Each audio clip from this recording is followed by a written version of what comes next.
ನನಗೆ ಆಜ್ಞಾಪ್ತರಾದಂತಹ ಉದಾತ್ತ ಉದ್ಘಾತರ ಭೀಕರ ಹತ್ಯೆ ಆಯ್ತಂತೆ. ಯಾರು ಕೊಂದವರು? ಯಾರೋ ಒಬ್ಬಳು ಅನಾಮಿಕ ಸ್ತ್ರೀ.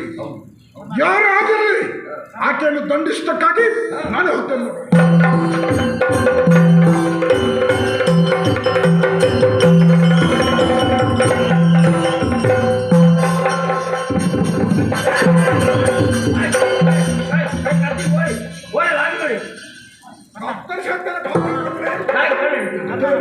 ಪಿಂಡ ರಾಜಬೀದಿ ನನ್ನಂತಹ ಗಣ್ಯಾತಿಗತ ವ್ಯಕ್ತಿಗಳು ಸಂಚಾರ ಮಾಡುವಂತಹ ಈ ರಾಜ ರಸ್ತೆ ಇದೆ. ಅದೇನು ಕಟ್ಟಿಗೆ ಇಟ್ಟಿಗೆ ಕಣಕ್ ಕಣಕ್ ಇಟ್ಟಿಗೆ ಅಲ್ಲ ಕಟ್ಟಿಗೆ ಅಲ್ವಾ? ಕಣಕ್ ಕಣಕ್ ಕನಕ ಅಂದ್ರೆ ಚಿನ್ನ, ಅದು ಸೌದೆ. ಸೌದೆ ತುಂಡು ಕರ್ಕೊಂಬಿಡ ಕಣಕ್ಕೆ ಇರಲಿ. ಎಲ್ಲಿಂದ ಎಲ್ಲಿಗೆ ಯಾಕೆ ಎಲ್ಲ ಕತ್ತೇನೆ ಕಣಕ್ಕೊಂದು ದಾಳಗಾಪುಂದು ನರಮಣಿ ಲೋಕೊಡು ಅಂದ್ರೆ ಕಣಕ್ಕಿಲ್ಲ ಹೋಯ್ಕಾಬುಜಿ ನೇ ಇಲ್ಲೆಲ್ಲ ಬೇರೆ ವೆಚ್ಚಾಗ ಕೂಡ ಕಣಕ್ಕೆ ಬೋಡು, ಅಡಿಗೆ ಮಾಡ್ಕೊಂಡ ಕಣಕ್ಕೆ ಬೋಡು, ಬೆಂದ್ರಕಾಯಿ ಪೋಟ ಕಣಕ್ಕೆ ಬೋಡು, ಒಂದು ಗಣ ಮದಿ ಕೂಡ ಕಣಕ್ಕೆ ಬೋಡು ಮಾತ ಬುಡಿ ಇಲ್ಲ ಪುನಃ ಗೊತ್ತ ಉಂಡಲ್ಲ ಕಣಕ್ಕೆ ನಿನ್ನ ಹಾಗ ನಾನು ಈರ್ಗಣ್ಣೆ ನಾನಂದ್ರೆ ಏನು ಈರ್ಗಣ್ಣಿದ್ದಾನೆ ನಿನ್ನಂಥವರನ್ನಾದ್ರೆ ಸರಿ. ಗಣ್ಯಾತಿ ಗಣ್ಯ ವ್ಯಕ್ತಿ ನಾನು, ಅತಿ ಶ್ರೇಷ್ಠ. ನಮ್ಮನ್ನೆಲ್ಲ ಸುಡುವುದಲ್ಲ, ಅಗ್ನಿಗೆ ಅರ್ಪಣೆ. ಅದು ಹೇಗೆ? ಗಂಧ,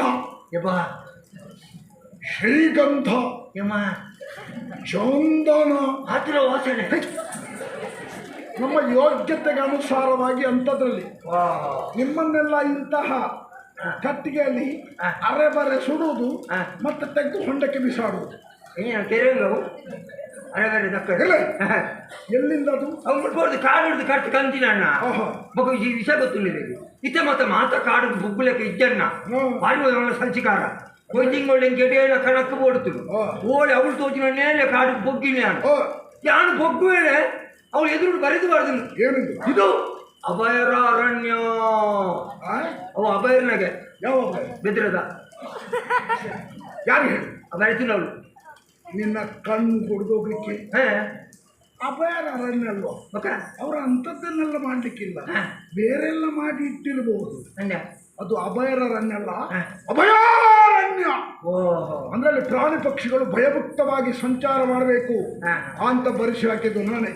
ಎಂಕ್ ಜಾಣೆ ಗೊತ್ತು ಸ್ವಾಮಿ, ನಾನು ಆರ್ನ ವಿಷಯ ಬರ್ಚಿಕೊಂಡೆ ಬರಿತ ಕಾಡಿಗೆ ಹೋಗಿ ಅವಳ ಬರೆದು ಬಾರ್ದು. ಇದು ರಕ್ಷಿತನ ಅರಣ್ಯ.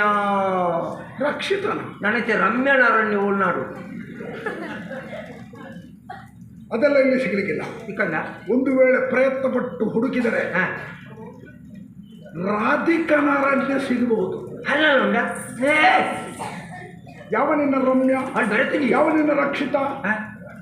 ರಕ್ಷಿತ ರಮ್ಯ ಅಲ್ಲ, ರಕ್ಷಿತಾರಣ್ಯ ಅಂದ್ರೆ ರಕ್ಷಣೆಗೆ ಒಳಪಟ್ಟದ್ದು ಅಂತ ಅದ್ರ ತಾತ್ಪರ್ಯ. ಎಂಕ್ ಬರೋ ವಿದ್ಯತೆ ಸ್ವಾಮಿ, ಅರ್ಥ ಆಯ್ತು ನನಗೆ. ಬರೋ ವಿದ್ಯೆ ಬರಹ ಇಲ್ಲ, ಬರೋ ವಿದ್ಯೆ ಹಾಗಾಗಿ ನೀನು ಎದುರು ಬಂದೆ. ನಂದು ಕಣಕ್ಕೆ ಮಾಡಿದಿನ ಬರೀ ಪುಣಾತಿ ನಿನ್ನನ್ನು ನೋಡುವಾಗಲೇ ಅರ್ಥ ಆಯ್ತು, ಹೆಂಗಿನಂದು ನಿನ್ನ ಮಾತು ಕೇಳುವಾಗಲೇ ಅರ್ಥ ಆಯ್ತು ದಾಂಡೆಂದು ನಿನಗೆ ಸಂಸ್ಕಾರ ಇಲ್ಲ ಅಂತ. ಅವುಂಡಿ ಅವುಂಡು ಸಂಸಾರ ಸಂಸಾರ ದರಿದ್ರ ಪಿಂಡ. ಸಂಸ್ಕಾರ ಅವೇತಿಲ್ಲ.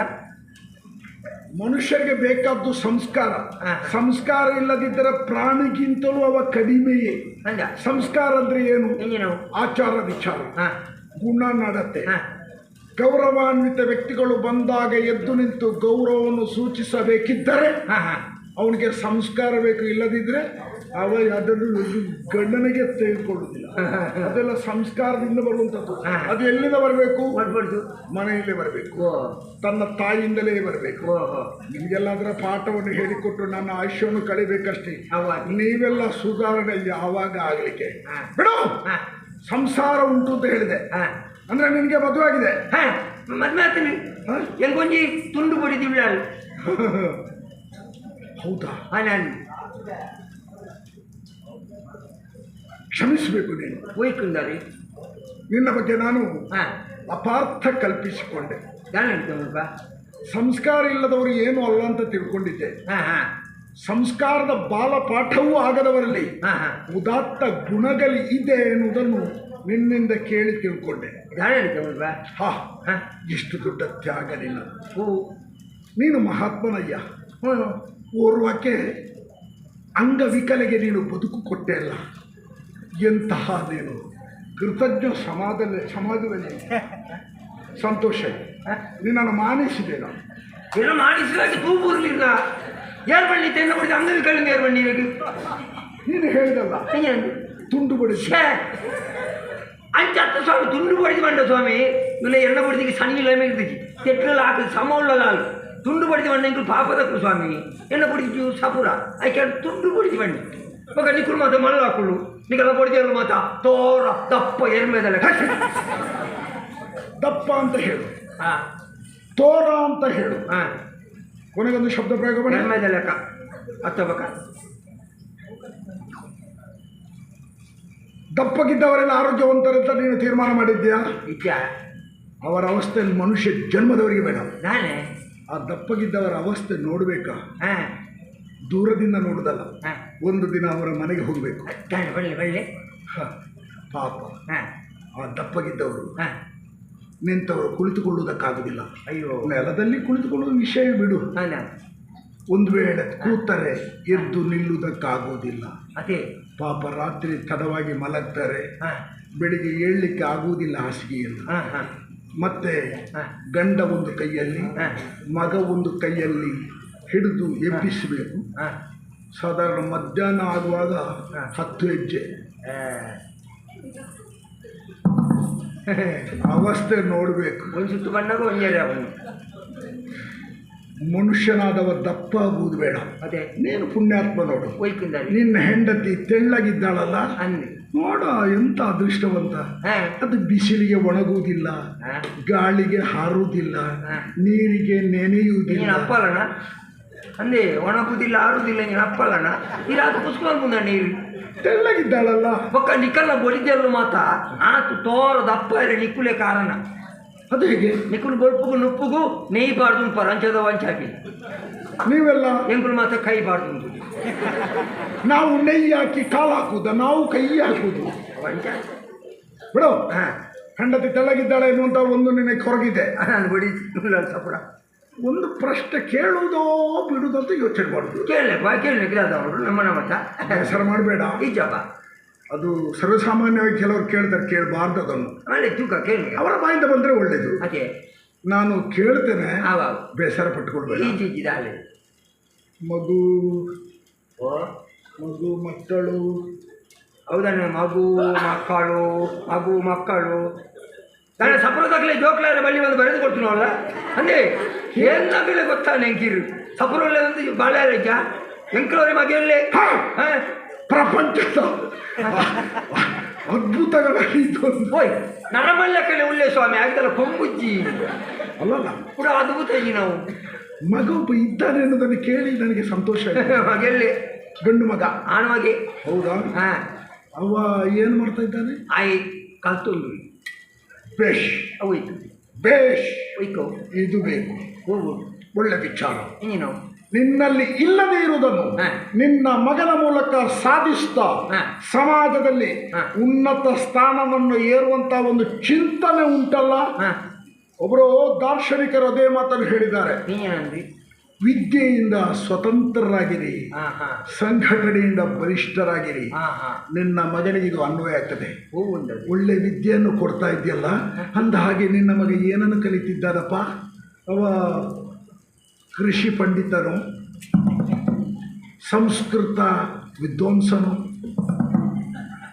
ಬಾಹ್ಯಾಕಾಶ ಸಂಶೋಧಕನು, ವಿಜ್ಞಾನಿಯು, ಮಹಾನ್ ಸಂಗೀತಗಾರನು. ಏನಪ್ಪ ನಿನ್ನ ಮಗ ಕಲಿತಿದ್ದಾನೆ?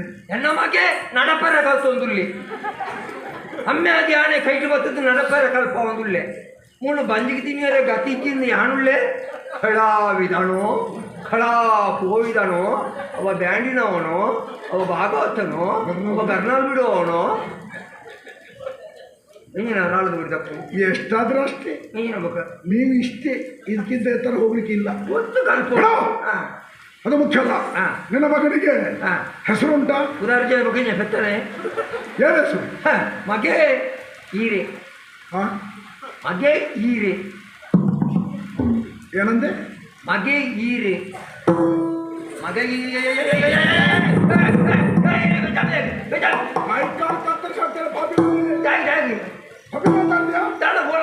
ನಾನು ನಿನ್ನ ಮಗನ ಏನು ಮಾಡಲಿ ತೀರೇನು ಹೀರೆ ಅಂದ್ರೆ ಮಗೆ ಮಗೆ ಈರೆ ಬಂಡ ಎಣ್ಣ ಮಗನ ಪುದಾರಿ ಈರಪ್ಪೇನು ಈರಪ್ಪನ ಎಣ್ಣ ಈರಪ್ಪೇನು ಎತ್ತಿನ ಅಮ್ಮೆ ಹುಡುಗೇನ ಅದಕ್ಕೆ ಮಗೆ ಈರೆ. ನಿನ್ನ ಮಗನಿಗೆ ಹೆಸರಿಡುವಾಗ ನಿನ್ನ ತಲೆಯಲ್ಲಿ ಇಲ್ಲಿ ಕಂಕುಳಡಿಯಲ್ಲಿದ್ದ ಏನು ಬುಧಾರಿ ಇದ್ದೀನಿ ಯಾರು? ಯಾಣತ್ತು ಮತ್ತೆ ಅಣ್ಣೆ ನೂರುಗಳ್ಳೆ ಬಟ್ರಿ ಮಗ ಅವ್ರದ ನಿನ್ನದ ಏ ಮಗೆ ಎಣ್ಣನೆ ಸ್ವಾಮಿ. ಮತ್ತೆ ಹೆಸರಿಟ್ಟದವ್ರು ಯಾಕೆ? ಎಂತ ಬರೋ ವಿದ್ಯತೆ ನೋಡು, ನಿಮಗೆ ವಿದ್ಯೆ ಇಲ್ಲ. ನಿಮ್ಮನ್ನು ಹೇಗೆ ಅವರು ದುರುಪಯೋಗ ಪಡಿಸಿಕೊಂಡ್ರು ನೋಡು. ದಾನ ನಡೀತೆ. ನಿನ್ನ ಮಗನಿಗೆ ಏನು ಹೆಸರು ಕೊಟ್ಟರು? ಈರೆ ಈರೆ ಈರಪ್ಪೆ. ಈರಪ್ಪೆ. ಅವರ ಮನೆ ಮಕ್ಕಳ ಹೆಸರು ಕೇಳಿದ್ಯಾ? ಎಂಚ ಇಂಥದ್ದು ಒಂದಾದ್ರೂ ಅವರ ಮನೆಯಲ್ಲಿ ಹೆಸರು ಉಂಟಾ? ಬಕೆಂಚ ದೇವಾದಿ ದೇವತೆಗಳ ಹೆಸರು ಅವರ ಮನೆ ಮಕ್ಕಳಿಗೆ. ಸುಬ್ರಹ್ಮಣ್ಯ, ಶ್ರೀಹರಿ, ವೆಂಕಟರಮಣ, ಗೋವಿಂದ, ಅಶೋಕ, ಶಂಕರನಾರಾಯಣ, ಇಂಥ ದೇವರ ಹೆಸರೆಲ್ಲ ಅವರ ಮನೆ ಮಕ್ಕಳಿಗೆ. ನಿನ್ನಂಥ ಬಡಪಾಯಿಯ ಮಕ್ಕಳ ಹೆಸರು ಈರಪ್ಪೆ, ಮೋಂಟೆ, ತುಕ್ರೆ, ಕುಜಿಂಬೆ, ಮುಡಂಕಿಲೆ. ಹಂಚದೇನೆ ಮತ್ತೆ ಹಂಚದೇನೆ. ಅವರು ಬಹಳ ಬುದ್ಧಿವಂತರು.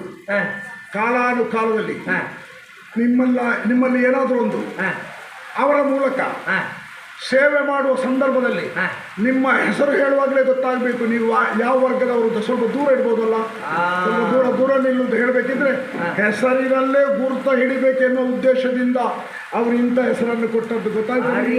ಮಂಡೆ ಕಟ್ಸಿದಾರ ಈ ವರ್ಷ ಬಾಲ ಐನಾನ್ ಬರ್ಪೇರ್ ಸೈ ಕೊಂಚ ಕುಡಂಜಿ ಮಗೆ ಮೇಲೆ ಬಿಟ್ಟುಂಡ ಯಾನ್ ಈರ ಬೇಕರ್ ಬರ್ಪೆ ಈರು ನಿಗಂಟ ಅವ್ರು ಭಟ್ರ ಸಿಟ್ರ ಅಂತೂ ನಿನ್ನ ಮಗುವಿಗೆ ನೀನು ಹೆಸರಿಡುವುದಿಲ್ಲ. ಎಂಕ ಬರವಿಕ್ಕಿ ಸ್ವಾಮಿ ಬಿಡು ಬಿಡು. ಯಾನು ಬತ್ತದ ಈತು ಬರ್ತಾನೆ ನನ್ನ ಮುಂತಾದ ಇದು ಬಾತಿರಿ ಇರುತ್ತ ಏರಿಯೇ ಇರು ಜನ ಏರಿಯೇ. ಈಗ ನಾನು ಯಾರು ಅಂತ ಗೊತ್ತಾಗ್ಲಿಲ್ಲ. ಅಮ್ಮ ಈರು ಏರು. ಅಯ್ಯೋ ದೇವರೇ, ನಾನಂದ್ರೆ ಏನು ಅಂತ ತಿಳ್ಕೊಂಡಿದ್ದಿ? ಇದ್ದಾನೆ ಪ್ರಭು ಪ್ರಭು ವಾ ಪ್ರಭುಕ್ಕಳು ಎಂಕಿ ಇದ್ದ ಪುಸ್ತಕ ತೆಕ್ಕಿನತ್ತ ಪ್ರಭುಕ್ಕಳು ದಾಳೆ ಬಿಡ್ತಾ ಇದ್ದೇನೆ. ಒಂದು ಈರ ಚರ್ಮುರ್ದ ಬೇರೆ ಅಂಚುಂಡು ಇಷ್ಟ ಆಟದಾಟೆ ಮಾತ್ರ ಕಾಲ ಮಿಚ್ಚೆ ಅದು ಬಂದು ಮತ್ತೆ ಮತ್ತೆ ಬೇರೆ ಮಾತ್ರ. ಈಗ ನಾನು ಚರ್ಮುರಿ ಮಾರುವ ಪ್ರಭುನಾಗೆ ಕಾಣ್ತೇನಾ? ಚರ್ಮುರಿ ಪ್ರಭು ಇರ್ನೇತ ಪ್ರಭು ಅಂದ್ರೆ ಗೊತ್ತಾಗ್ಲಿಲ್ವಾ? ರಾಜ. ರಾಜ ಈಗ ಗೋಧಮ ತಟ್ಟು ಗೊಬ್ಬ ರಾಜ ರಾಣಿ ಗುಲಾಮಿ ಅವು ರಾಜೇನ ಅದಲ್ವಾ? ದೊರೆ ದೊರೆ ತುರೆ ತುರೆ ತುರೆಲ್ಲ ಕುಂಬಳಕಾಯಿ. ಮಹಾರಾಜ, ಯಜಮಾನ, ಅಧಿನಾಯಕ, ನಾಡೊಡೆಯ, ಅಧಿಪತಿ, ನಾನೇ ದಾರಿ ಕಾಸು. ಒಂದು ಕತ್ತಿ ಬಂದದ್ದು ಓಡೆ ಒಬ್ಬನಿ ಓಡೆ ಹಾಗೆ ಕೇಳಬಾರ್ದ. ಒಂದು ಸಂಸ್ಕಾರಯುತವಾಗಿ ಮಾತಾಡೋದಕ್ಕೆ ಅಭ್ಯಾಸ ಮಾಡು. ಎತ್ತ ಪ್ರಯಾಣ ಪುತ್ತ ಪ್ರಯಾಣ ಪುತ್ತ ನೀನು ಪುತ್ತ ಪ್ರಯಾಣ ಎತ್ತ ಪ್ರಯಾಣ ಗೊತ್ತಾಗ್ಲಿಲ್ಲಲ್ಲ. ನಾನು ಯುದ್ಧಕ್ಕೆ ಕತ್ತಿ ಬಂದು ಬಿಟ್ಟು ವಿರೋಧಿಗಳ ತಲೆ ಸವರುವುದಕ್ಕಾಗಿ ಹೊರಟು ನಿಂತವಳಾರು ಬಿಟ್ಟು ಬರ್ಬಾರ. ನಿಮ್ಮಂಥವರನ್ನು ಮಾತನಾಡಿಸದಿದ್ದರೆ ಅದೊಂದು ನಮ್ಮ ಮೇಲೆ ಆರೋಪ. ಅವರು ಅಂಥವರನ್ನೆಲ್ಲ ಮಾತಾಡಿಸುವುದಿಲ್ಲ, ಸುಮ್ಮನೆ ಅವರ ಎದುರು ಹೋಗಬೇಕಷ್ಟೇ. ಅಪವಾದ ಮಾತಾಡಿಸಿದರೆ ಒಂದಾದ ಒಳ್ಳೆ ಶಬ್ದ ನಿಮ್ಮ ನಾಲಿಗೆಯಲ್ಲಿ ಬರ್ತದ ದರಿದ್ರ ಪಿಂಡಗಳು. ನೀವು ನಿಮ್ಮ ಜನ್ಮದಲ್ಲಿ ಉದ್ಧಾರ ಆಗಲಿಕ್ಕೆ ಉಂಟು.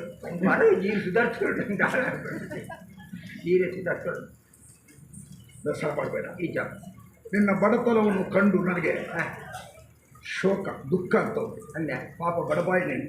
ಒಂದು ಕೆಲಸ ಮಾಡು, ನಿನ್ನನ್ನು ಬಡತನದಿಂದ ನಾನು ಮೇಲಕ್ಕೆತ್ತುತ್ತೇನೆ. ನೀನೊಂದು ಬಾರಿ ನನ್ನ ಅರಮನೆ ಹತ್ತ ಬಾ. ಇಲ್ಲಡಿ ನಿನಗೆ ಏನು ಅವಶ್ಯಕತೆ ಇದೆಯೋ ಅದನ್ನು ನಾನು ಪೂರೈಸ್ತೇನೆ.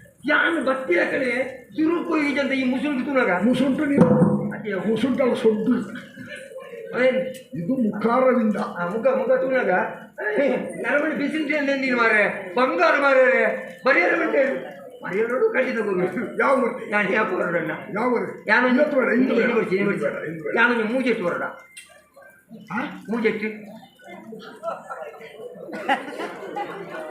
ಅದು ತಪ್ಪಿದ್ದಾರೆ. ಅವು ತತ್ತುಂಡ 11 ಎಟ್ಟು ಬರಡ ಆನೆ ಕುಟುಂಬದಕ್ಕಳು ಮಾತ್ರ ಬತ್ತು ಬೇರಿಲ್ಲ ಆನ ಅದು ತಪ್ಪಿದ್ದಾರೆ. ಅವು 14ಕ್ಕೆ ಬರ್ತಾರೆ. ಈಗ ಮಧ್ಯಾಹ್ನವರೆಗೆ ಮುಚ್ಚೋತುಜ್ಜಿ ರಾತ್ರಿ ಮಾತ್ರ ಡಿಗಾಂಟು ತಪ್ಪ ಒಂದು ಚುರುಕಿ ಆಣೆ ಬರ್ಸಿ ಮಾಡಿ ಓಕೆ ಎಂಕದಲ್ಲ ಖರ್ಚಿದ್ದಣ್ಣ ಒಂತೆ ಕೋರಿ ಒಂತೆ ಪುಂಡಿಗಚ್ಚಿ ಒಂದು ಚಟ್ಟಂಬಡೆ ಒಂಚೂರು ಪಿಡ್ಕ್ಬೋದು ಪಿಡ್ಕ್ ಅದಂತ ಹುಡ್ಕ ಅವು ದೆತ್ತ ನೋಡಿ ಹೀರು ದೆತ್ತನಂದ ಸೋತಿ ಆ ಎಡ್ಡೆ ಬಿಡವು ಪಾತಿರ್ಲೈತೆ ಅದಕ್ಕೆ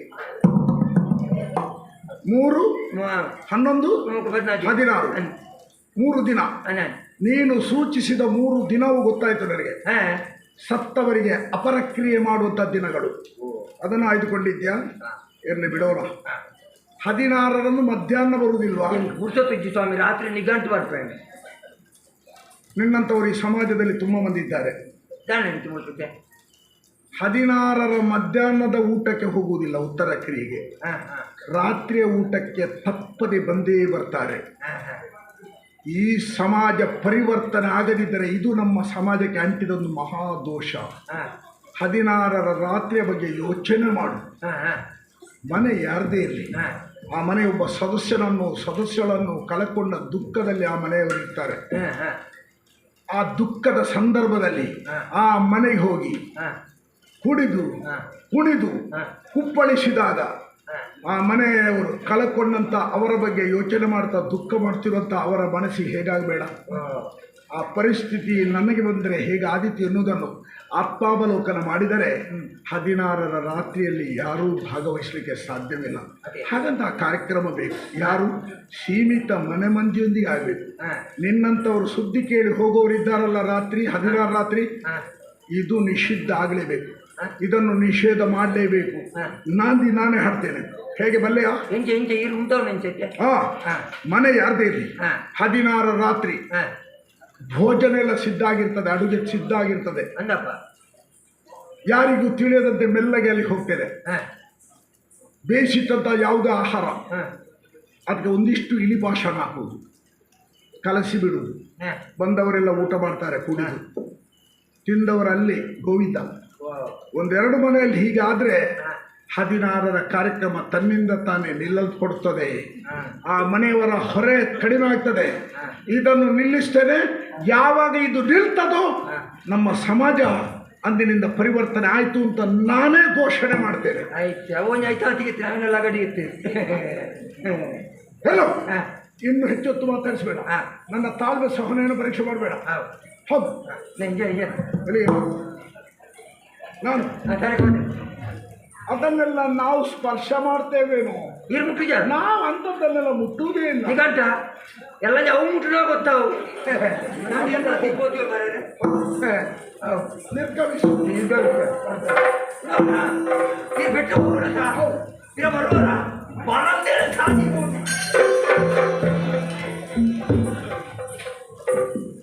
ಕೆಲವರು ಹೇಳ್ಬೋದು, ದಾರಿಕಾಸುರ ಮಹಾರಾಜ ಯುದ್ಧಕ್ಕೆ ಹೋಗುತ್ತಿರುವಂತಹ ಸಂದರ್ಭ ಅಪಶಕುನ ಎದುರಾಯಿತು. ವಾಡಿಕೆಯಲ್ಲಿ ಹಾಗೆ ಇದೆ. ಶುಭ ಕಾರ್ಯವನ್ನು ಮಾಡುವುದಕ್ಕೆ ಹೊರಟು ನಿಂತಾಗ ಕಟ್ಟಿಗೆ ಮಾರಿಕೊಂಡು ಬರುವವ ಸಿಗಬಾರ್ದಂತೆ, ಹೊಸ ಮಡಿಕೆ ಹೊತ್ತುಕೊಂಡು ಬರುವವ ಸಿಗಬಾರ್ದಂತೆ, ಒಂಟಿ ಬ್ರಾಹ್ಮಣ ಸಿಗಬಾರ್ದಂತೆ, ಬುಸುಗುಟ್ಟುವ ಸರ್ಪ ಎದುರು ಸಿಗಬಾರ್ದಂತೆ. ಇದು ಯಾರು ಹೇಳುವುದು? ದುರ್ಬಲರು. ನನ್ನಂತಹ ಪ್ರಬಲರಿಗೆ ಇದೆಲ್ಲ ಅಪಶಕುನ ಅಲ್ಲ. ಅಪಶಕುನವನ್ನು ಶುಭ ಶಕುನವಾಗಿ ಸುತ್ತ ಸಾಮರ್ಥ್ಯ ನನ್ನಲ್ಲಿದೆ. ಆ ಹುಡುಗಿ ಚಕ್ರವಳು ಕಸಿದುಕೊಂಡು ಹೋದವಳು ಎಲ್ಲಿದ್ದಾಳೆ? ಹುಡುಗಿಯನ್ನು ಮುಂದುವರಿದ್ದೇನೆ.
ವಂಚನೆಯನ್ನು ಮೈಗೂಡಿಸಿಕೊಂಡೆಯಾ? ನಿಜ.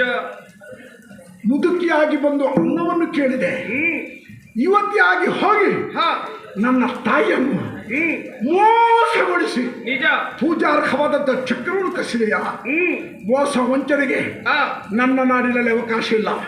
ನಿನ್ನನ್ನು ಪ್ರಶ್ನಿಸಲಿಕ್ಕೆ ಬಂದವ ದಾರಿಗಾಸುರ. ಗೌರವಯುತವಾಗಿ ಚಕ್ರವನ್ನು ಒಪ್ಪಿಸು, ಶರಣಾಗತನಾಗು, ಬಿಟ್ಟೇನು. ಇಲ್ಲದಿದ್ದಲ್ಲಿ ನಾನು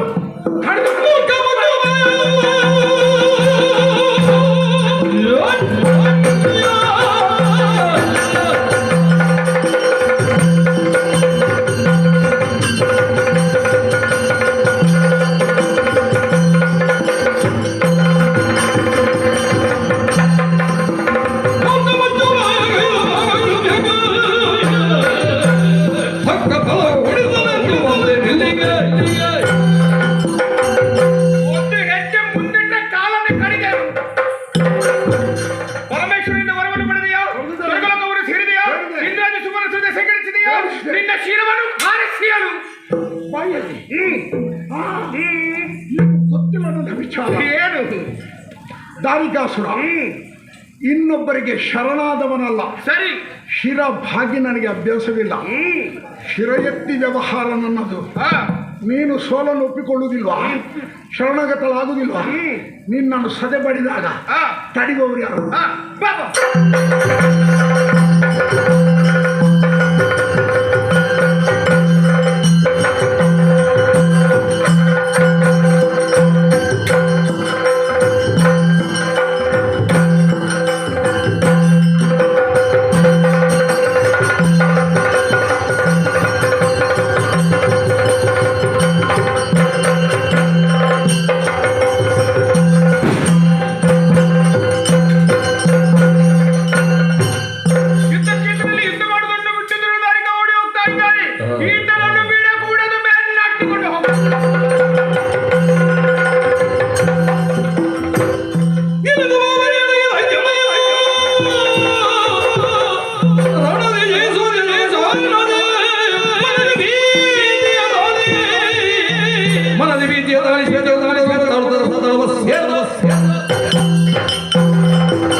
ಬಾಬಾ ಎಂತಹ ಅನುಭವ.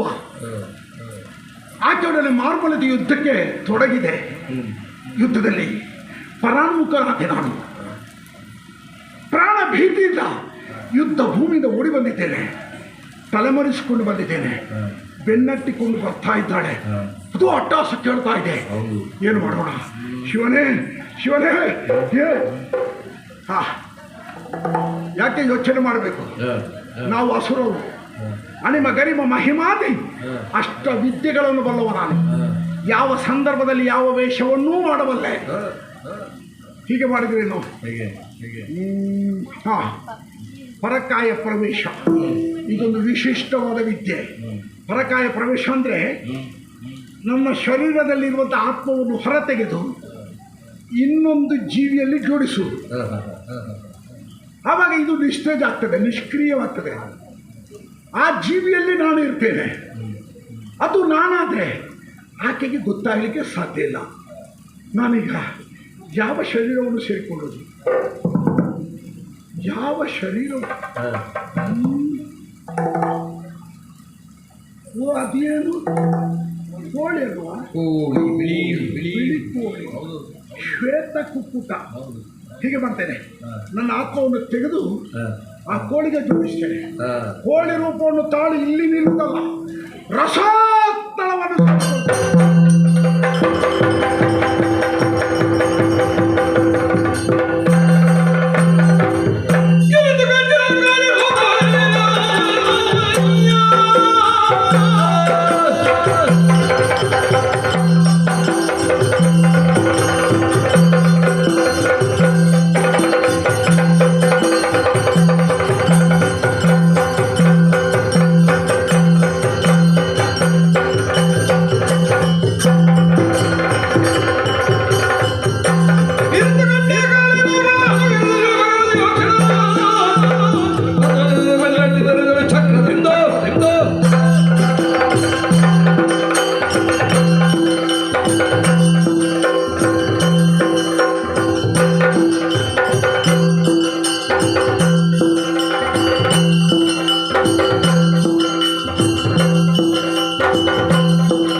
ಈ ಭುವಿಯಲ್ಲಿ ನಿತ್ಯವೂ ಕಣ್ಣೀರನ್ನು ಸುರಿಸ್ತಾ ಇದ್ದೇನೆ. ನನ್ನ ಮಗನನ್ನು ಕೊಲ್ಲುವುದಕ್ಕೆ ಕಾರಣ ನೀನಾಗಿ ಹೋದಿ. ಇದಕ್ಕೆ ಸರಿಯಾದ ಶಿಕ್ಷೆಯನ್ನು ಕೊಡುವುದಕ್ಕಾಗಿ ಮುಂದೆ ಏನು ಮಾಡ್ಬೇಕು ನೀನು? ಸರಿಯಾದ ಪ್ರಶ್ನೆಯನ್ನು ಕೇಳಿದ್ದು. ಹೆಣ್ಣಾದ ನನ್ನಿಂದ ಏನು ಮಾಡಲಿಕ್ಕೆ ಸಾಧ್ಯ ಎಂಬ ಭಾವನೆ ಸರಿಯಾಗಿ ಕಿವಿ ಕೊಟ್ಟು ಕೇಳು. ಅದು ಬ್ರಹ್ಮದೇವನ ತಪಸ್ಸಿನ ಮೂಲಕ ಮೆಚ್ಚಿಸಿ ವರವನ್ನು ಪಡೆದುಕೊಂಡಿದ್ದೇನೆ. ಓಹೋ, ನನ್ನ ವೈರಿಗಳು ನನ್ನ ಎದುರಿಗೆ ಬಂದಾಗ ಕೈಯಲ್ಲಿ ಹಿಡಿದಂತ ಒಂದು ಮುಷ್ಟಿಮಾಡನ್ನು ಅವರ ಮೇಲೆ ಎಸೆದರೆ ಬಸರಿ ಬಸರಿ ಹೋಗೋಣ ಎಂಬುದಾಗಿ ಹೇಳಿದ್ದಾರೆ. ಈ ಸಂದರ್ಭದಲ್ಲಿ ನನ್ನ ಮಗನನ್ನು ಕಳೆದುಕೊಂಡು ಈ ಭೂಮಿಯಲ್ಲಿ ಕಣ್ಣೀರನ್ನು ಸುರಿಸ್ತಾ ಇದ್ದೇನೆ. ನಾನು ಯಾವ ರೀತಿ ಕಣ್ಣೀರನ್ನು ಸುರಿಸಿರುವೆಯೋ ಅದೇ ರೀತಿ ಈ ಭೂಮಿಯಲ್ಲಿ ನೀರು ಕಣ್ಣೀರನ್ನು ಸುರಿಸ್ತಾ ಇರಬೇಕು.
ಆತನ ತಾಯಿಯಾದಂತಹ ಧರ್ಮಪತಿ ಬಂದು ಮಾಡಿದಂತಹ ಕೃತ್ಯವಾದ್ರೂ ಏನು?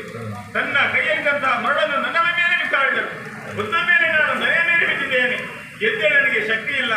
ಹಾಗಾದರೆ ಆ ರಾತ್ರಿಯಂತೆ ನಾನು ಭದ್ರದಿಂದ ಬಳಸುತ್ತೇನೆ. ಶಂಕರನ ಮಗಳಾದಂತಹ ನನಗೆ ಈ ಅವಶ್ಯವನ್ನು ಒದಗಿದಂತಾದರೆ ಮುಂದೆ ಸಾಮಾನ್ಯ ಜನರ ಗತಿ ಏನಾದಿತ್ತು. ಹಾಗಾಗಿ ನನ್ನನ್ನು ಕಾಪಾಡುವವರು ಯಾರು? ಒರೆಯುವವರು ಯಾರು? ಶಂಭೋ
ಶಿವ ಸಂಜಾತೆಗಾದಂತಹ ಅವಮಾನಕ್ಕೆ ಪರಿಮಾರ್ಜನೆಯನ್ನು ಮಾಡಲೇಬೇಕು. ಜಟಾಧಾರಿ ಎನಿಸಿಕೊಂಡವ ನಾನು ಶಿರವನ್ನು ಶಿಲೆಗೆ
ಜನಕ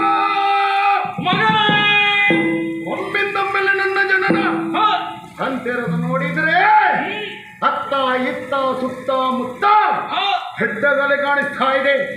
ಮತ್ತೊಂದು ಕಡೆಯಲ್ಲಿ ಗಂಟೆಗಳ ಧ್ವನಿ, ಅದರ ಮಧ್ಯೆ ನನ್ನ ವಾರವಣ ಜನನಕ್ಕೆ ಕರ್ತರು ಯಾರನ್ನು ಸುತ್ತಲೂ ಹುಡುಕಾಡಿದೆ.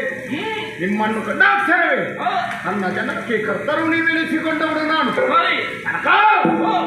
ಯಾತಕ್ಕಾಗಿ ನಮ್ಮ ಜನನ ಈ ಕೋಪ ಯಾಕೆ ತಿಳಿಸೇ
ವದಯನೋ ಪೂರ್ಣವಾಯಿತು.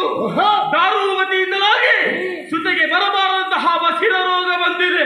ಆ ರೋಗದ ನಿವಾರಣೆಗಾಗಿ ಹುಟ್ಟಿಕೊಂಡು